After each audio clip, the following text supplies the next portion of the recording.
Boa noite.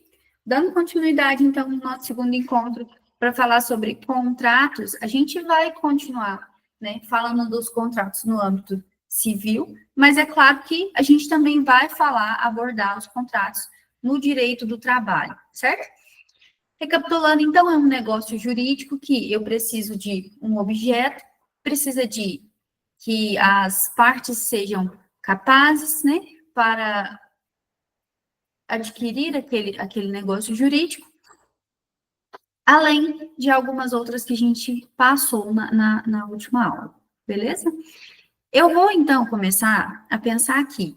Eu tenho, então, um contrato, um negócio jurídico, que ele poderá ser tácito ou expresso. Ele pode ser verbal ou ele pode ser escrito. E aí eu vou assinar um papel, tá? Não sendo o contrato expresso, sendo ele verbal, Natália, ele vai ser invalidado? Não, ele não vai ser invalidado. Para fins de uma possível cobrança, uma execução, alguma coisa do tipo, é claro que a gente vai precisar de provas para satisfazer, né, e demonstrar essa validade do negócio jurídico, do contrato, que vale, inclusive, não só quando a gente fala do contrato no direito civil. Isso também tem validade quando a gente fala do contrato de trabalho. O contrato de trabalho, lá no artigo 442 da CLT, ele fala que o contrato individual de trabalho, ele pode ser tácito ou expresso, certo? Escrito ou não escrito, verbal, informal, tá? Entendi isso. A gente tem umas peculiaridades quando a gente fala do contrato de trabalho.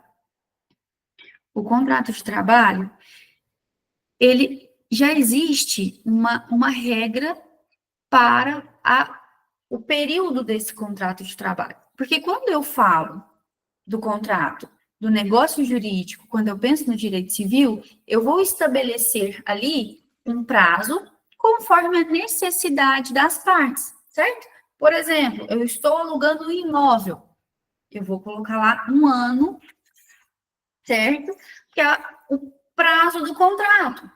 Ele pode ser que a gente pode acordar em ser um período de 1 ano e não ter prorrogação, ou 1 ano que pode ser prorrogado se uma das partes não se manifestar contra essa prorrogação, certo? O contrato de trabalho, ele vai funcionar da seguinte forma. Em regra, tá? Lá no artigo 442, vai falar que o contrato de trabalho, ele é por tempo indeterminado. Ok, e o que é isso? Pensando no princípio da continuidade da relação de emprego, eu vou ter, então, essa segurança, digamos assim, para o empregado, certo? Por parte do empregador. Então, o que vai acontecer? Eu vou ter lá um contrato de trabalho por tempo indeterminado, com exceção do que está disposto no artigo 442, parágrafo 2º, fala que existem 2 exceções.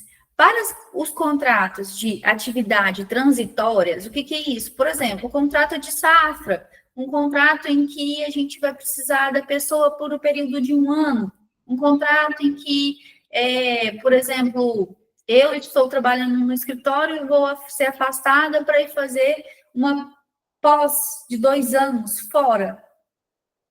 O meu chefe vai contratar outra pessoa para ficar no meu lugar pelo período de 2 anos. O contrato com tempo determinado, ele tem validade, no entanto, são 2 modalidades. O contrato de causa transitória, que é até no máximo 2 anos, ele não pode ser, por exemplo, 2 anos prorrogável por mais 2 anos. Ele pode ser 6 meses prorrogável por 6 meses, 1 ano prorrogável por 1 ano, porque se passar do período de 2 anos, esse contrato, ele automaticamente, ele vai virar um contrato por tempo indeterminado, tá? Da mesma forma, é o que acontece com o contrato de experiência. Você vai lá, faz uma entrevista, começa no contrato de experiência de 45 dias, prorrogável por mais 45 dias, totalizando 90 dias. Ou pode ser que lá já vai estar 90 dias de experiência. Passou os 90 dias, se você não chegar para a empresa e falar, olha, eu quero me desligar, ou se a empresa não falar para você que está te demitindo, o seu contrato, ele automaticamente te contrato por tempo determinado, ele vira um contrato, ele se transforma em um contrato por tempo indeterminado, certo? Então, a gente vê que existem essas peculiaridades quando a gente fala do contrato de trabalho.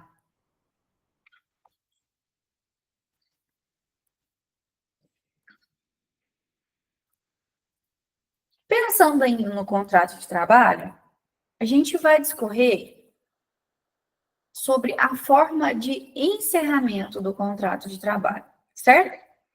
Por quê? É um negócio jurídico que, notadamente, eu vou ter um agente capaz, certo? Do outro lado, eu tenho uma empresa, uma pessoa jurídica contratando essa pessoa, e ainda eu vou ter ali um objeto da ação, que é a relação de emprego, que é diferente de relação de trabalho, certo? Eu vou ter o objeto da ação, eu vou ter o valor da remuneração, tudo expresso no contrato de trabalho. E aí, eu entendi que beleza. O contrato, quando a gente fala do direito civil, ele vai encerrar quando estiver disposto lá. Ou então, quando pelo tempo que a prestação de serviço tiver continuidade. O contrato de trabalho ele pode ser encerrado de algumas formas, se não for o caso desse contrato por tempo determinado, e aí houver ali a dispensa, tá? Ele pode ser encerrado pela dispensa sem justa causa, que, neste caso, o funcionário ele fará jus a todas as verbas salariais, além de ele receber a multa dos 40% sobre o FGTS e receber o seguro-desemprego, certo? Então, a gente fala da dispensa sem justa causa, aquele momento em que, às vezes, não é mais interessante para a empresa, pode estar acontecendo uma remodelação, a empresa chega para você e fala, olha, Natália, por hora a gente dispensa por questões internas da empresa, a gente vai precisar fazer alguns desligamentos, e aí a gente não tem mais interesse na sua prestação de serviço. Dispensa sem justa causa. Pedido de demissão, quando o funcionário não tem mais interesse em continuar na empresa, ele vai lá fazer uma cartinha, notificar a empresa de que ele está se demitindo, ok? Natália, quando eu peço demissão, quanto tempo é o período de aviso prévio? 30 dias. Natália, quando a empresa me manda embora sem justa causa, quanto é o tempo qual é o período do aviso prévio? 30 dias, mais 3 dias por cada ano de trabalho concluído na empresa. Ou seja, se você está lá na empresa há 7 anos, você vai cumprir 30 dias, mais 3 vezes 6. Não, peraí. 6 anos. Isso, mais 18 dias. 6 anos, 3 vezes 6, 18. Então, você vai cumprir 48 dias de aviso prévio, tá? A rescisão por acordo, o que seria isso? A rescisão por acordo é o chamado acordo recíproco. Nesse caso, eu vou chegar para a empresa e vou falar assim, olha, eu não tenho mais interesse em continuar na empresa, né? No entanto, eu gostaria que a gente fizesse um acordo. O que vai acontecer nesse caso? O funcionário, ele vai fazer jus ao valor de 20% da multa do FGTS, ele vai pegar o FGTS dele, tudo bonitinho. Só que, quando eu falo desse acordo recíproco, né, desse dessa rescisão por acordo, é importante a gente lembrar que, neste caso, o funcionário ele não faz jus ao seu seguro-desemprego, certo? Então, quando eu tenho o acordo, ele vai sair, vai receber lá os 20% da multa do FGTS e tudo mais, mas ele não faz jus ao seguro-desemprego, certo? Rescisão por justa causa, e aí a gente tem um artigo que fala todas as possibilidades de justa causa, se você roubar a empresa, se você for trabalhar embriagado, se você perder aquilo que te faz, por exemplo, a sua CNH, você é motorista, você perdeu a sua CNH, você pode ser mandado embora por justa causa, tá? Desídia, insubordinação, tudo isso, sim, dá causa para uma justa causa, certo? A rescisão por justa causa, o funcionário, ele vai receber somente as verbas salariais. O que é isso? Saldo de salário do mês que ele trabalhou. Ele vai receber férias proporcionais e vencidas, se houver. 13º proporcional e vencido, se... 13º proporcional só porque vencido não vai ter. Porque ele é pago anualmente. Tranquilo até aqui? A gente tem também a rescisão, quando a gente fala pelo falecimento, né, do empregado, que, nesse caso, o funcionário, ele fará jus ao saldo de salário, ao saldo de salário, ele fará jus, ele não, né, no caso, os sucessores dele, porque o que acontece? Havendo ali o falecimento, e imagina que a família não procurou a empresa, né, para receber, e a gente tem lá o artigo 477, salvo engano, que fala que que a empresa tem 10 dias para fazer o pagamento das verbas rescisórias, certo? Tendo no caso do falecimento, o que a empresa vai fazer? Ela vai, então, consignar esses valores em juízo. E o que é isso? O FGTS do funcionário, 13º saldo de salário e férias proporcionais e vencidas, se houver. Certo? E aí, o que acontece? Se aparecer, então, né, as pessoas lá e fizerem ali uma linha de sucessão, faz o pagamento sem necessidade da consignação, ok? No caso de falecimento do empregador, vai depender se a gente está falando de uma empresa, imagina que é uma empresa pequena, de pequeno porte, em que o dono, ele faz ali jus de maior parte da atividade da empresa, a gente pode ter o encerramento do contrato pela morte do empregador, tá? Não sendo este o caso, sendo uma empresa que é uma sociedade que tem 5 sócios, por exemplo, o funcionário não vai ser demitido pelo falecimento de um dos sócios, tá? E é claro que, se houver a sucessão, mesmo sendo uma empresa de pequeno porte, uma microempresa, se os sucessores do espólio do falecido não tiverem interesse em continuar, eles vão te mandar embora e vai reincidir o contrato. Se houver interesse em continuar a relação, você continua, o seu contrato mantém como foi feito lá no início, certo?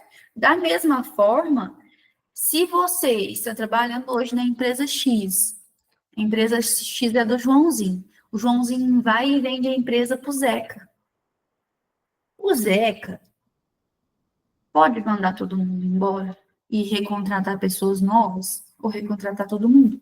Pode. Mas se o Zeca quiser falar assim, não, Joãozinho, eu vou ficar com toda essa galera aí que você contratou, e aí a gente não mexe no quadro, eu tô vendo que a empresa está funcionando?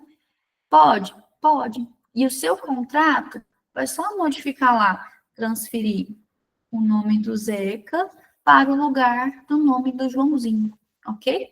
O Zeca, então, vai ser responsável por tudo, inclusive havendo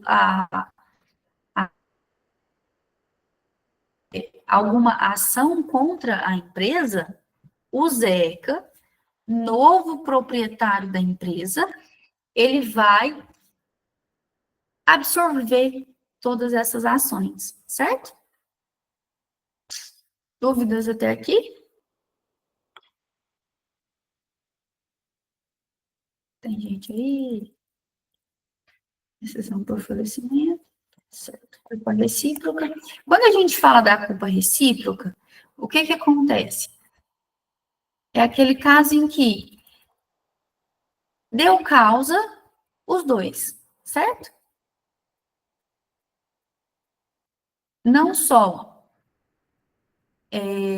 o funcionário teve culpa, assim como o empregador teve culpa, tá? Nesse caso, o funcionário tem direito a 50% do valor do aviso prévio, 13º, saldo do salário, férias proporcionais e vencidas, se houver, e 13º, saldo do salário, férias proporcionais e vencidas, se houver,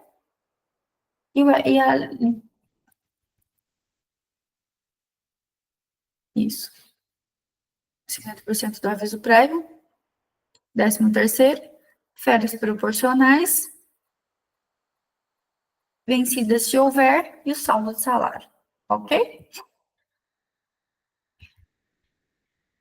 Falamos, então, das espécies, das possibilidades de contrato, do período de contrato de trabalho, e aí a gente vai ter algumas modalidades de contrato. A gente vai ter o contrato do menor, a gente vai ter contratos intermitentes.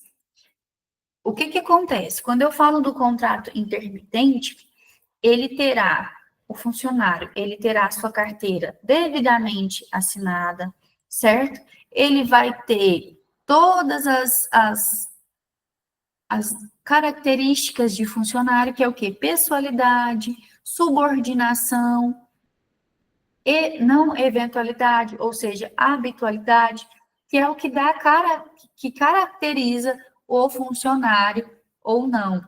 Por quê? Nós temos uma diferença entre a relação de trabalho e a relação de emprego. Quando eu falo em relação de trabalho, eu tenho duas pessoas jurídicas nessa relação: empregador, ou aquele que contrata a prestação de serviço, né? Empregador não, aquele que contrata a prestação de serviço, e aquele que vai levar aquela prestação de serviço, certo? Por exemplo, a Natália, ela presta serviço para a Politécnica, certo? A Natália não é funcionária da Politécnica, está lá todos os dias, cumprindo carga horária de 8 horas.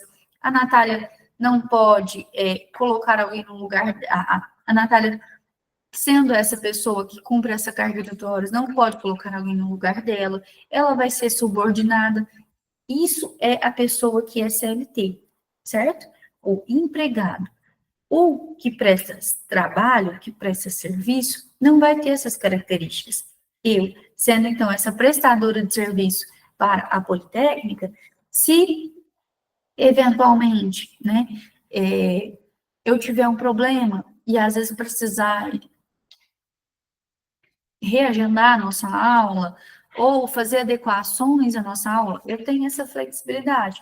A pessoa que está lá na relação de emprego, ela tem uma carga horária a ser cumprida, ela tem uma subordinação, ela tem atividades que vão ser demandadas ali pelo patrão a serem cumpridas, certo? Isso não tem na relação de trabalho e tem na relação de emprego. Relação de trabalho, geralmente eu tenho lá o MEI e a empresa. Relação de emprego, eu vou ter a pessoa jurídica, a empresa, e a pessoa física, Sempre em uma relação de emprego, eu vou ter uma pessoa física. Se tiver uma pessoa jurídica, não é relação de emprego, tá? É a chamada pejotização. É uma relação de trabalho, ok? O que que acontece? Pensando, então, no contrato intermitente. O contrato de trabalho intermitente, a pessoa que trabalha nessa modalidade, ela vai ter sua carteira assinada, ela vai ser empregada e cumprir todas os requisitos de empregado. Mas pode ser que ele ficou em casa segunda e terça-feira. Quando foi na terça-feira, 4 horas da tarde, o patrão liga para ele e fala assim: fulano, você vai trabalhar quarta, quinta e sexta, tá? Você ficou aí em casa segunda e terça, mas quarta, quinta e sexta a gente vai precisar de você. Ok, o fulano vai lá e vai trabalhar quarta, quinta e sexta. O que não pode acontecer nesse caso é, por exemplo, esses 2 dias que o fulano ficou em casa sem trabalhar, tentar compensar eles e adicionar essa carga horária para que ele cumpra quarta, quinta e sexta, o que ele não trabalhou segunda e terça. Isso não é permitido, tá? No dia que o funcionário que tem contrato intermitente for trabalhar, ele vai cumprir uma carga horária de, no máximo, 8 horas. Passou disso, vai ser contabilizado com horas extras, certo? Outra modalidade que a gente vai ter é o teletrabalho, que também é importante a gente ressaltar, que vai depender muito de como foi feito o contrato entre as partes. Por quê, Natália? Porque eu vou ter casos em que a empresa ela vai subsidiar o material, certo? De forma paga, né? Imagina que a empresa às vezes vai colocar lá a internet na minha casa, ou vai me pagar 10% do meu salário para que eu coloque internet na minha casa. E isso vai estar no contrato, tá? Isso é muito importante. É uma modalidade diferente, mas que vem crescendo muito, tá? Quando, ainda mais eles falando nessa pós-pandemia. Ok. Natália, quando eu falo da alteração contratual na relação de emprego, a alteração contratual na relação de emprego, ela pode acontecer? Pode. No entanto, eu tenho alguns requisitos. Ela precisa ser expressa, tá? Eu preciso lá um papelzinho falando o meu funcionário, ó, as alterações é isso, isso e isso, tá? Para ele ir lá e assinar. Então, ela precisa ser expressa. Ambas as partes precisam estar de acordo e mais, não pode ser prejudicial ao empregado, ao funcionário. Natália, mas ele aceitou, ele quis, então tá tudo ok. Não, não tá. A lei fala que, se for o caso de um contrato ser prejudicial ao funcionário, esse contrato tem ali uma nulidade, ok? Tem uma coisa muito importante, quando a gente fala dos contratos de trabalho, é que vai haver alguns casos em que a gente tem um termo de quitação. Geralmente, isso acontece anualmente. O que vai acontecer? Durante o contrato,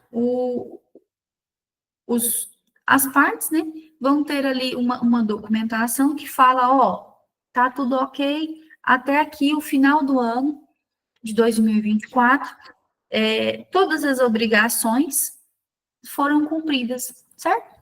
Meu patrão pagou todas as minhas horas extras, meu patrão já pagou as minhas férias, meu patrão, eu já tirei minhas férias, né? Ou vendi um pouco, tirei um pouco, meu patrão já me pagou meu 13º. Então, isso vai estar lá, e aí o funcionário vai assinar esse termo de quitação anual para o funcionário. Se tiver muito rápido, gente, vocês podem falar e a gente vai ajustando. É que eu gostaria de passar pelo menos todas as informações ou pelo menos maioria, né? Porque a gente não vai conseguir ver tudo, certo? E aí, quando eu falo das modalidades de contrato, é importante a gente lembrar que, quando eu falo do estagiário, ele tem um contrato diferente, e até porque o estagiário, ele não tem uma relação de emprego, ok? É diferente. O estagiário, ele não é um mero funcionário, tá? Então, imagine que o estagiário, depois, ele vai querer vir entrar com uma ação trabalhista, e ele pode encontrar ali problemas para ingressar com a mesma, porque ele não é considerado empregado, tá? Passando, então, a gente deu essa amparada no contrato de trabalho, e a gente passa a ver mais um pouco agora sobre o contrato, o negócio jurídico no âmbito do direito civil, não só no âmbito do direito do trabalho. Quando eu falo a gente falou na última aula do que era necessário para um contrato de trabalho, entendi. Agora eu preciso entender o que eu preciso ter nesse contrato de trabalho. Nesse contrato, nesse negócio jurídico? Qual que é a estrutura desse negócio jurídico, certo? Primeira coisa, vou ter lá na parte superior, contrato de comodato, contrato de aluguel, contrato de compra e venda, ok? Começa por aí. Depois disso, eu preciso da qualificação, eu preciso identificar quem são as pessoas que estão ali envolvidas. E aí, observe que, se você está vendendo a sua casa, né? Imagina que você está vendendo sua casa para José. A José está comprando a casa e ela é solteira. Você está vendendo a sua casa e é casada em comunhão universal de bens. Lá, na qualificação desse contrato, você vai precisar colocar tudo certinho, vendendo, eu, fulana, casada com ciclano, em comunhão universal, né? Parte que está vendendo a casa. Compradora do outro lado, José da Silva, solteira, brasileira. Então, tudo isso é importante eu constar. Eu vou constar o endereço, eu vou constar o CPF, RG, expedição do documento, eu vou constar filiação, data de nascimento, profissão, e eu vou constar o estado civil, que é muito importante, gente, sob pena de nulidade, tá? Porque imagina que você tem lá, então, eu tô vendendo essa casa para José. Só que aí José fez o seguinte, José me pagou. Eu não transferi a casa para José. A José vai fazer o quê? A José vai me processar. Só que a José vai me processar e ela não vai ter que me notificar só a pessoa da Natália. Ela vai ter que notificar a pessoa da Natália e o cônjuge da Natália. Por quê? A Natália é casada em comunhão universal de bens. Se não estava no contrato, já existe uma nulidade ali no contrato. E se está no contrato e a José notifica só eu e não notifica o meu marido, a notificação dela também pode ser invalidada. Ok? Tranquilo? Dúvidas até aqui? A gente passa, então, para o objeto, certo? Ó, a gente está aqui para alugar o imóvel da rua Avenida tal, rua Joaquina, número tal, da matrícula tal, a gente está alugando esse imóvel. Ok, eu entendi o objeto. O que é o objeto? A locação do imóvel tal. Tá, mas eu vou precisar também falar, olha, a locação desse imóvel, ela é exclusiva para moradia. A locação desse imóvel, ela é exclusiva para fins de comércio. A locação desse imóvel, ela é exclusiva para fins de um comércio específico. Eu estou alugando para um comércio, mas tem que ser um consultório. E a pessoa pode colocar isso. Se a outra estiver de acordo, tá tudo bem. Por quê? A gente precisa lembrar que os acordos, os contratos, a gente tem acordos bilaterais. Porque se for vontade só de uma das partes, a gente tem, então, aqueles contratos de adesão. A pessoa vai lá e só assina, né? E quando a gente tem um problema jurídico, esse contrato é completamente discutível, tá? Onde que acontece muito dos contratos de adesão, Natália? Quando eu vou contratar o plano de telefonia, você vai lá, fala por telefone, quero contratar isso, isso, isso. Não, beleza, a gente vai fazer o contrato e enviar para a senhora por e-mail. Ou então a senhora passa aqui e assina. Você só vai lá e assina. Ela lê uma parte do contrato para você e pronto, tá? Você não tem possibilidade de falar, não, mas nesse contrato aqui da minha internet, eu quero que mude isso daqui, ó. Eu quero que acrescente aquilo ali. Não é possível. Mas quando a gente fala desse contrato de uma relação de um negócio jurídico, onde a gente tem a bilateralidade, a outra parte pode discordar e o contrato pode ser ajustado.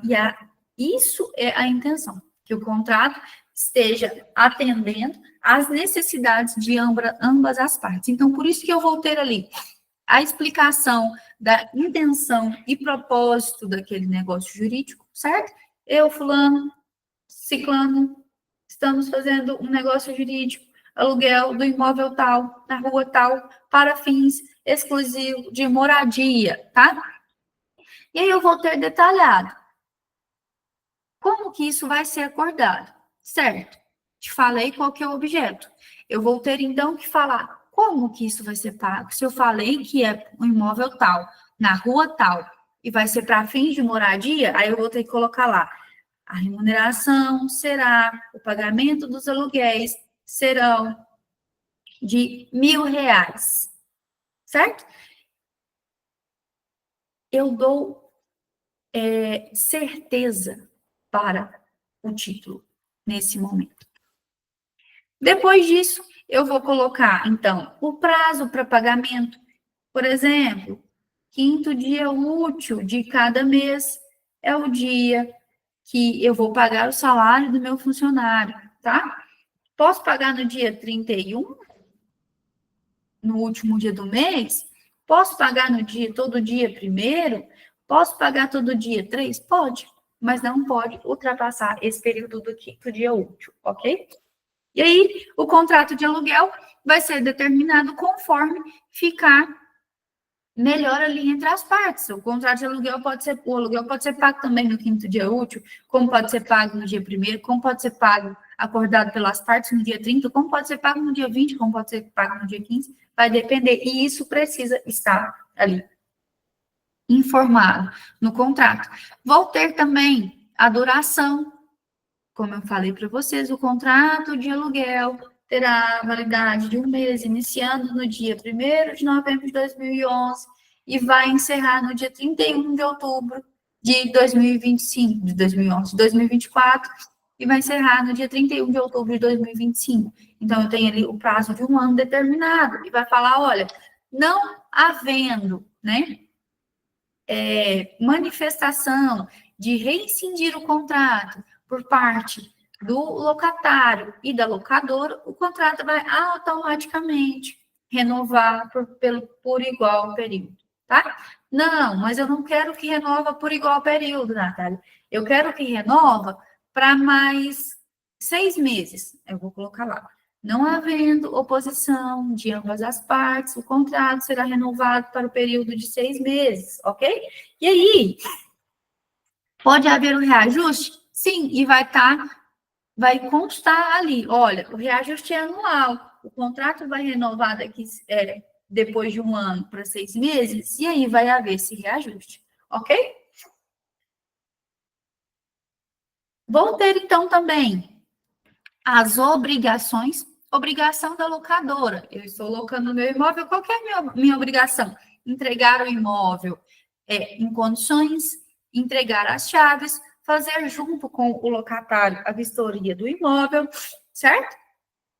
Quais são as obrigações do locatário? Manter a integridade do imóvel, pagar as contas do imóvel, certo? Se reembolsar a locadora no caso de algum dano no imóvel, avisar a locadora em caso de algum dano do imóvel, deixar disponível para que a locadora faça vistorias regulares no imóvel, certo? Ah, Natália, mas eu estou alugando imóvel, mas eu estou pensando em vender. Aí você vai colocar lá no seu contrato. Ainda o locatário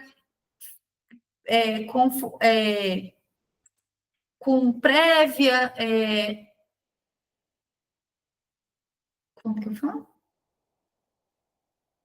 Prévia negociação ou prévia informação, o locatário disponibilizará o imóvel para ser visitado por possíveis ou futuros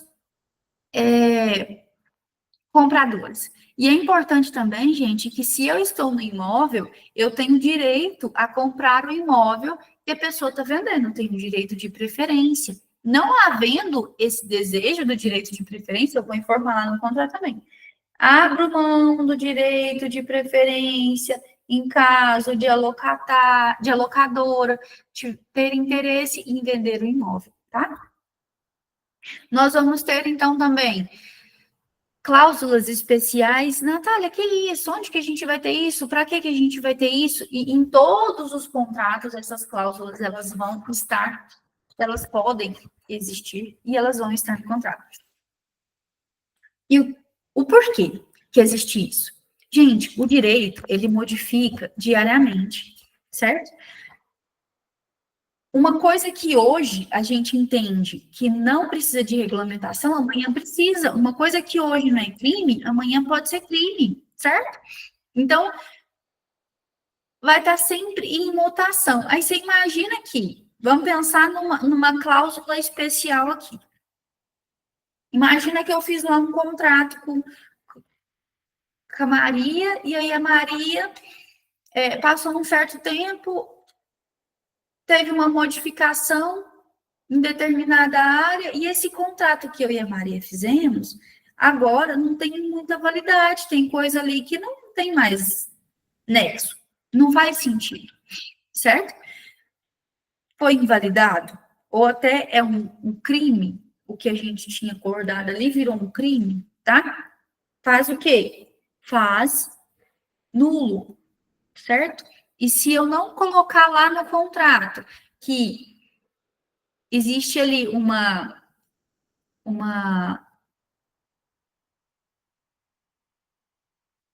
que fala a palavra? Gente, tá sumindo. Uma separação disso, certo? Eu vou falar, olha, sendo determinada cláusula inválida, não irá invalidar todo o contrato. Por quê? Se você não coloca isso, e aí imagina que vem essa cláusula lá que vocês acordaram, amanhã ela passa a ser crime, o seu contrato todo está inválido, o seu negócio jurídico todo foi invalidado. Então, isso é uma das cláusulas especiais que é importante ter em um contrato. Qual outra, Natália? Certo? Pensando ainda no contrato de aluguel ou no contrato de trabalho, de emprego. Eu estou ali herdeira, né, sucedendo a minha mãe, e minha mãe tem lá uma casa de aluguel, e essa casa ela vem para mim. E eu resolvo continuar alocando essa casa para a mesma pessoa. O contrato, os efeitos daquele contrato vai transferir para mim, certo? Da mesma forma que os efeitos do contrato de trabalho, se eu herdar a empresa da minha mãe, vai transferir também para que eu seja responsável, ok? Importante também a gente colocar onde vai ser realizado futuros problemas desse contrato, ou o foro eleito para a solução do contrato. E aí, geralmente, coloca-se aonde foi realizado o negócio jurídico, mas pode ser também no domicílio, e se for diferente do domicílio da parte mais vulnerável, vai entrar aonde é o domicílio, por exemplo, eu comprei determinado produto, comprei da internet. Onde vai ser o foro? Na cidade que eu moro, tá? Eu aluguei uma casa. Onde vai ser o foro que vai ser eleito para solucionar um problema? Aonde a casa foi locada. Aonde vai ser o foro para que eu entre com a ação de trabalhista? Aonde eu prestei serviço. Natália, mas eu fui para o Paraná, prestei serviço e voltei para minha cidade de Araxá. Onde que eu vou entrar? No Paraná. Mas eu estou morando em Araxá. Mas eu vou entrar no Paraná. Ok? E muito importante, as assinaturas, certo? A gente vê hoje em dia que negócios jurídicos podem ser invalidados, porque a pessoa assina lá na última página, o contrato tem 5 páginas e não tem ali o visto da pessoa em todas as páginas. O que pode acontecer com isso? Pode haver alguma alteração, né? Que a pessoa, infelizmente, não vai perceber se ela não fez esse visto. Importante também quando a gente fala do contrato, pensando no negócio jurídico. Eu tenho, no final do contrato, testemunhas e avalistas. A pessoa pode colocar o avalista no início, vai depender de como eles estiverem formulando. Mas, em regra, geralmente, lá no final do contrato, você vê avalista, testemunhas. Para que serve o avalista, Natália? E para que serve a testemunha? Porque esses dias uma pessoa me falou assim, não, mas não precisa de testemunha, não, já tem um avalista aqui. O avalista é para um fim, a testemunha é para outro. Para que serve o avalista? O avalista, ele serve para pagar a dívida que a pessoa não pagou, certo? Ele responde subsidiariamente. O que é isso? Eu devo à Politécnica contrato de aluguel da sala que eu alugava toda quinta-feira para dar aulas minhas. Ela me alugava a sala. A gente tem um contrato, certo? O que acontece? Coloquei lá como avalista a minha tia. Parei de pagar, estou devendo a Politécnica, vou embora de Araxá, e aí a Politécnica faz o quê? Não consegue falar comigo, vai lá para minha tia e fala assim, fulana, você está aqui como avalista nesse contrato que a gente fez com a Natália, ela não está pagando, então quem vai pagar é você. Isso que é quando a gente fala subsidiariamente. Por quê? Eu não paguei, a pessoa vai pagar, que é diferente da pessoa que responde solidariamente, tá? A pessoa que responde solidariamente, que não é o caso do avalista, eu estou respondendo, a pessoa também está respondendo. Subsidiariamente, eu não cumpri com a minha obrigação, eu não correspondi com o negócio jurídico, quem responde subsidiariamente vai responder e vai cumprir com a obrigação do negócio jurídico. Tá claro, gente? Dúvidas? Se eu estiver falando muito rápido, se eu estiver explicando de uma forma que não está entendível, vocês podem me falar, tá? Que eu dou uma desacelerada. Então, ó, o avalista é para pagar a conta de quem não pagou. A testemunha. A testemunha é para dar validade para o seu negócio jurídico. O negócio jurídico, por exemplo, para fins de execução, ele precisa ser certo, líquido e exigível. Certo? O que é certo? Quando eu falo do certo do título executivo, eu tenho lá aluguel do imóvel tal, na rua tal, para tal fim. Eu tenho certeza. certo?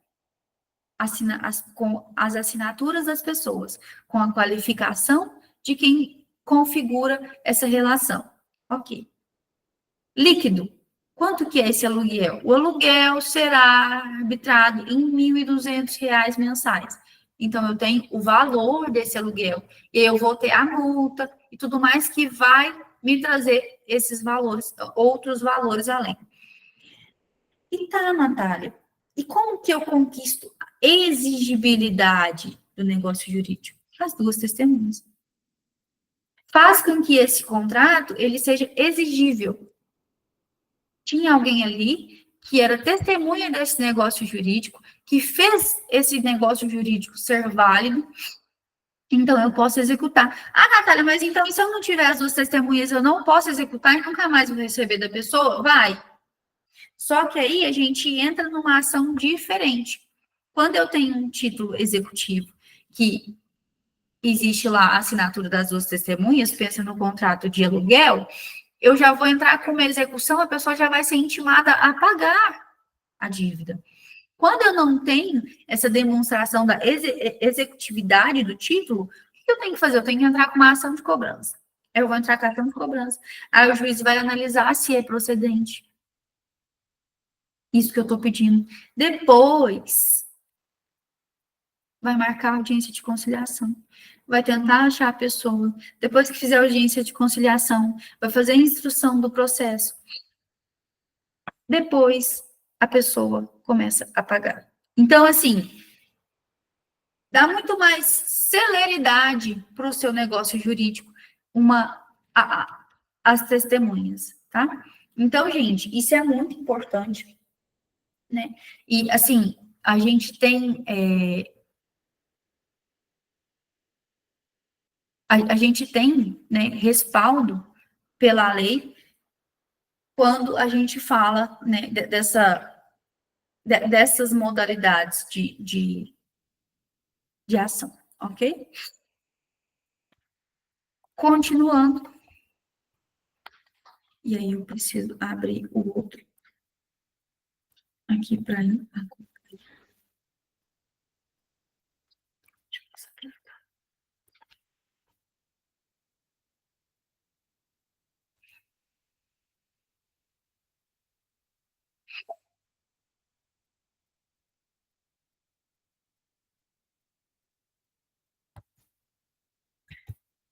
Uma cláusula também que é importante quando a gente fala do contrato, de contratos de aluguel, é quando eu falo da responsabilização por algum crime que foi cometido dentro do imóvel. Isso pode, inclusive, encerrar o contrato, tá? Isso pode dar fim no contrato por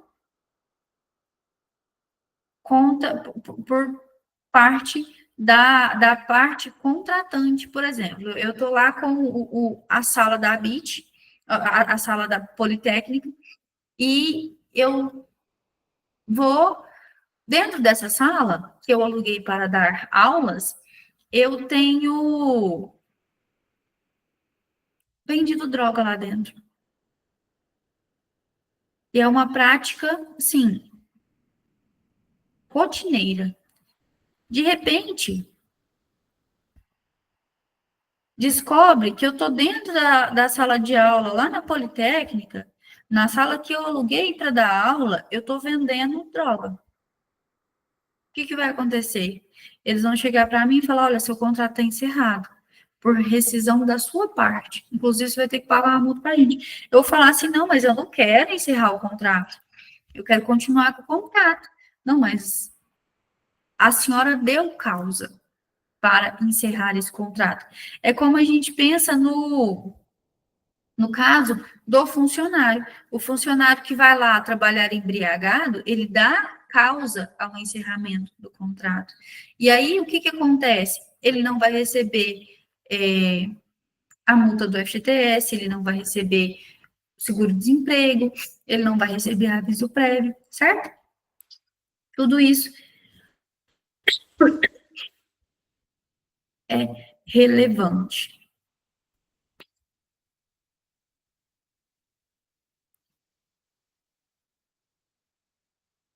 Quero.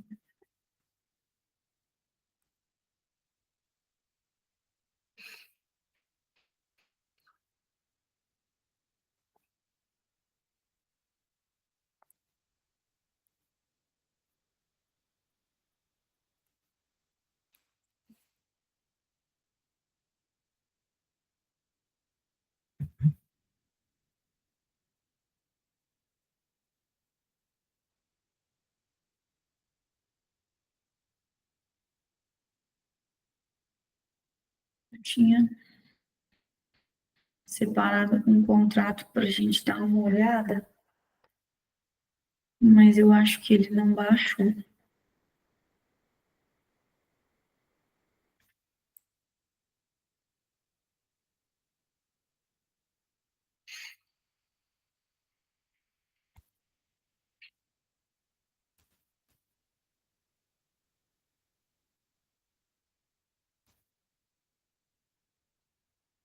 É,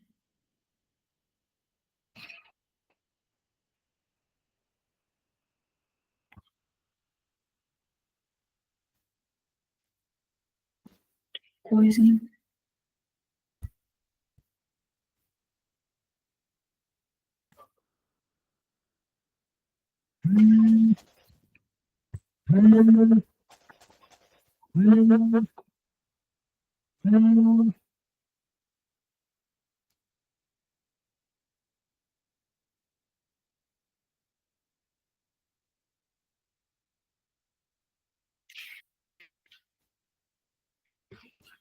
Certo.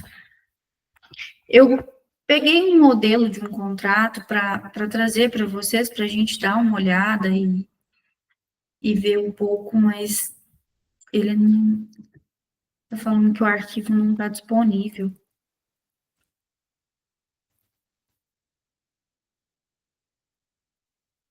Acho que ia ser bacana.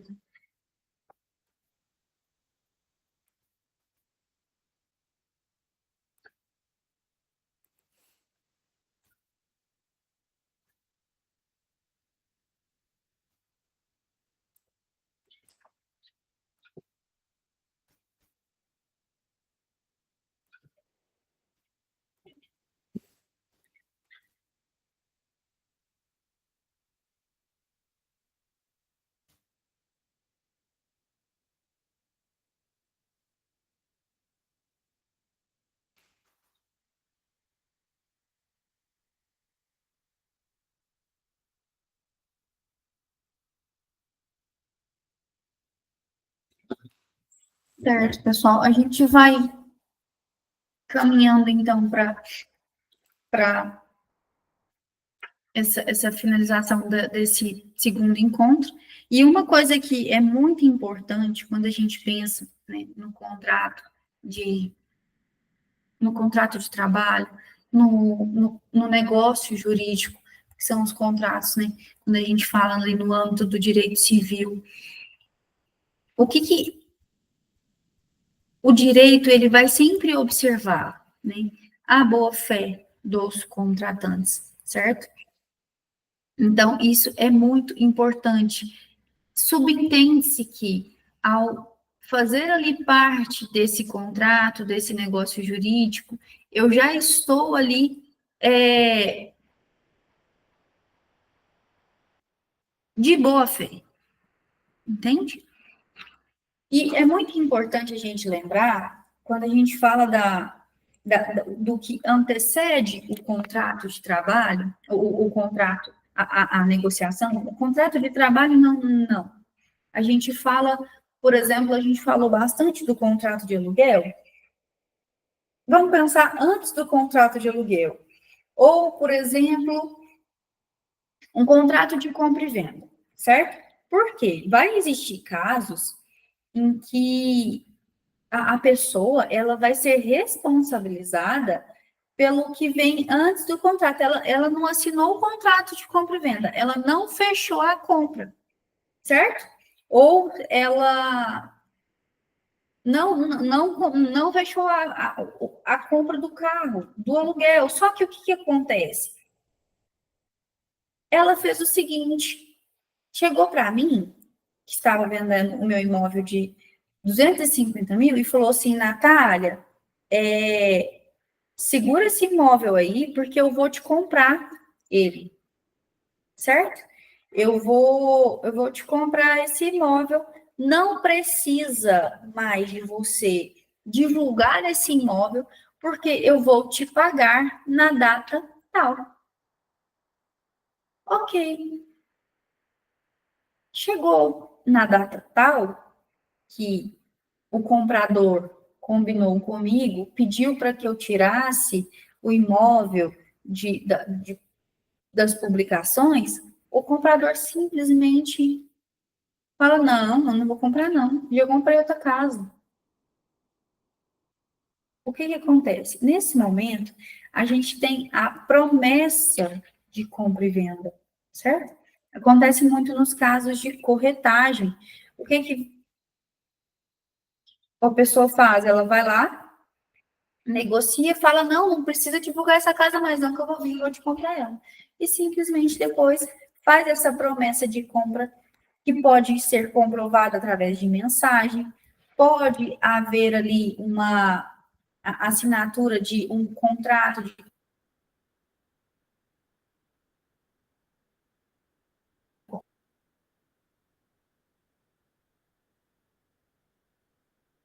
só que, então, fez com você, combinou com você aí, que você poderia tirar esse imóvel de divulgação, o que vai acontecer? Eu posso entrar com ação moderada, por ela ter descumprido uma promessa de compra e venda.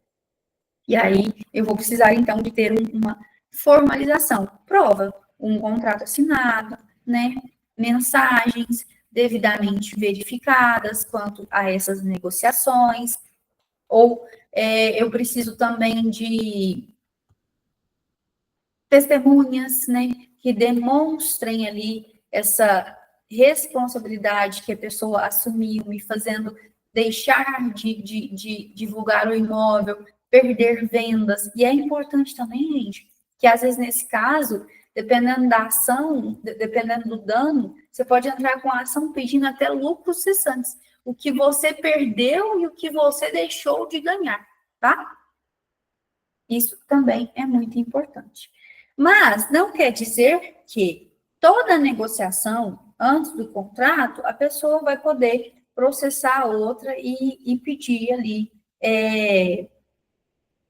uma multa, alguma coisa do tipo, tá? É só quando eu tenho ali expresso pela pessoa que ela tem intenção em fechar o negócio jurídico e que eu posso tirar o imóvel de circulação, ou de imóvel, perdão, circulação.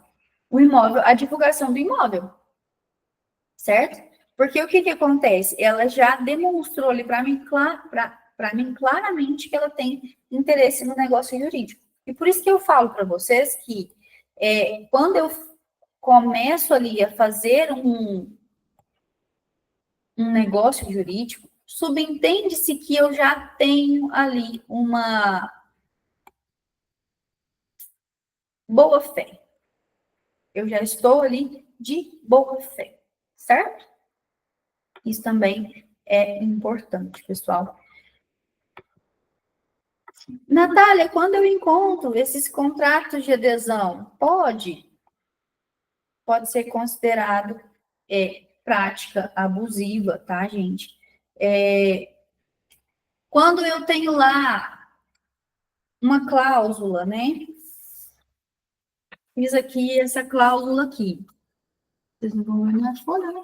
Mas imagina que eu coloquei aqui determinadas informações e pus a pessoa para assinar bem aqui, nessa cláusula aqui. O que eu tenho intenção de demonstrar? Demonstrar que pode ser que aqui tenha alguma cláusula abusiva e eu coloquei a pessoa para assinar bem na frente dela, porque depois se ela falar, não, mas isso aí a gente não combinou, isso aí eu não tenho ciência, ela vai falar assim, não tem sim.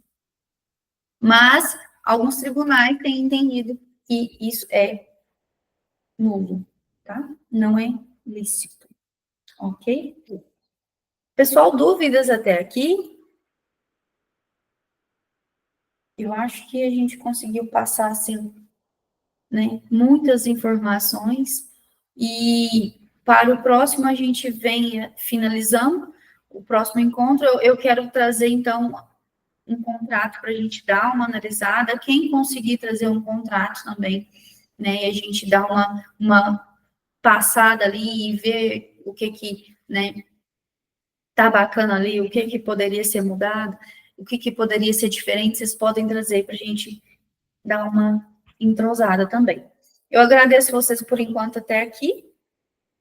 Desejo uma excelente sexta-feira, né? Leiam contratos, principalmente vocês aí que estão nessa